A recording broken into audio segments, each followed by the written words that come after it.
Le mariage est la belle accommodation d'une autre vie.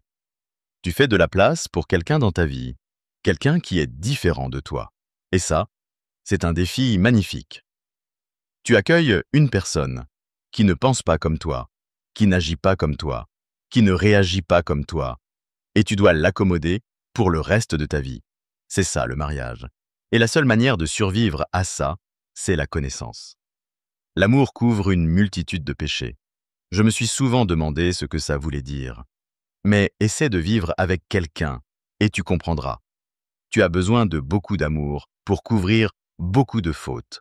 Ce qu'il faut pour rester marié, c'est l'endurance. Il faut de la patience pour vivre avec les découvertes.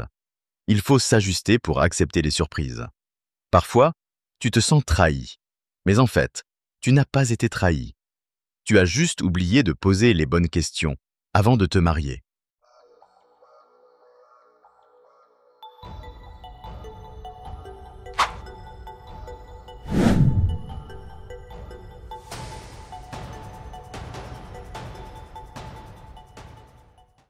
Note ceci.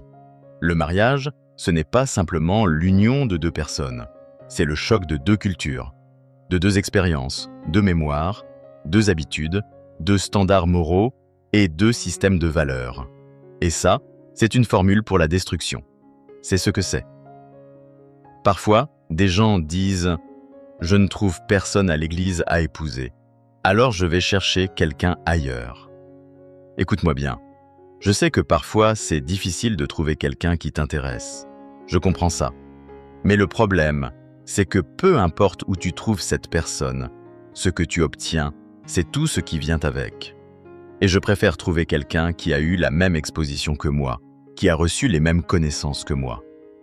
Comme ça, on n'a pas besoin de trop s'expliquer. Parce que si je dois définir chaque mot quand on discute, on passera plus de temps à définir les mots qu'à communiquer vraiment. Abraham, c'est un bon exemple. Il avait un fils, Isaac. Quand Isaac était en âge de se marier, Abraham a dit à son serviteur « Va chercher une femme pour mon fils ». Mais il lui a dit « Va dans l'autre ville, parmi mon peuple, et trouve une femme parmi les miens ». C'est intéressant. Abraham vivait dans une ville avec plein de gens, sûrement plein de jolies filles. Mais il a dit « Non, non, non, va dans l'autre ville, parmi mes gens ». Ce qu'il voulait dire, c'est « Je ne veux pas qu'il épouse quelqu'un qui a un autre Dieu, une autre culture, d'autres croyances. Expose-la à ce que toi tu sais. Fais-la entrer dans ton univers. Donc, si quelqu'un dit qu'il t'aime, dis-lui « Tu dois venir avec moi. Pourquoi ? Parce que je veux que tu entendes ce que j'entends. Quand je te parle, je ne veux rien interpréter. Mettons-nous d'accord sur le langage pour pouvoir vraiment communiquer. Tu lui dis « Parlons en langue » et lui pense que tu parles de s'embrasser. Deux langues différentes. Tu dis « Tenons-nous la main pour faire un ministère du corps » et lui répond « Ouais ». Mauvaise interprétation. Tu proposes « Prenons 10% de notre argent pour la dîme » et lui réagit « De mon argent ?» Grosse dispute à la maison, toi tu comprends. Lui, il est en conflit. La Bible dit « Deux personnes ne peuvent marcher ensemble que si elles sont d'accord. » Écris aussi ceci, c'est très important. Le mariage, c'est la belle accommodation d'une autre vie. Tu fais de la place pour quelqu'un d'autre dans ta vie. C'est un magnifique défi. Tu fais de la place dans ta vie à quelqu'un qui est différent de toi. Il ne pense pas comme toi.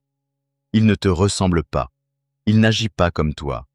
Et pourtant, tu dois l'accommoder pour le reste de ta vie. Voilà ce qu'est le mariage. Et la seule façon de survivre à cela, c'est la connaissance. La Bible dit « L'amour couvre une multitude de péchés ». Je me suis souvent demandé ce que ça voulait dire. Mais quand tu vis avec quelqu'un, tu comprends. Tu as besoin de beaucoup d'amour pour couvrir beaucoup de fautes. Ce qu'il faut pour être marié, c'est de la patience. Il faut de la patience pour vivre avec des découvertes. Il faut de l'adaptation pour accepter une surprise. Parfois, tu te sens trahi. Mais en réalité, tu n'as juste pas posé les bonnes questions avant de te marier. Lis mon livre sur le dating. les fréquentations. Dans ce livre, je te donne 100 questions à poser lors d'un rendez-vous. Ne néglige pas ces questions. Ces questions forcent la personne à révéler un maximum de choses avant que tu ne t'attaches à elle.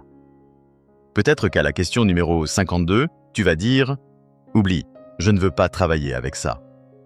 Ne commence pas à poser les questions après le mariage. Tu sais pourquoi on appelle le dating la cour, courtship en anglais? Parce que tu mets la personne au tribunal, tu la mets en procès. Et quand tu mets quelqu'un en procès, il ne faut pas que ce soit lui qui témoigne.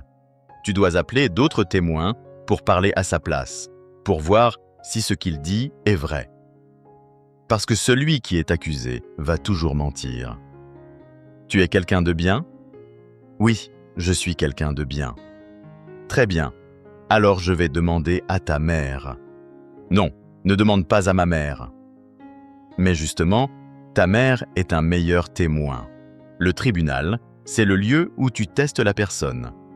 Et si cette personne passe le test, si tu es convaincu à au moins 80% que ce qu'elle t'a dit est vrai, alors tu décides. Tu es coupable d'être ce que je recherche et je vais te verrouiller. Dans l'institution du mariage.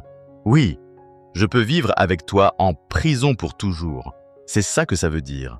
C'est une institution. Tu me vois? J'ai enfermé cette femme ici, dans cette institution du mariage. Et tu sais quoi? On ne veut pas s'évader. Oui, ne venez pas nous chercher. On aime être enfermé dans cette prison. On reprendra la suite la prochaine fois.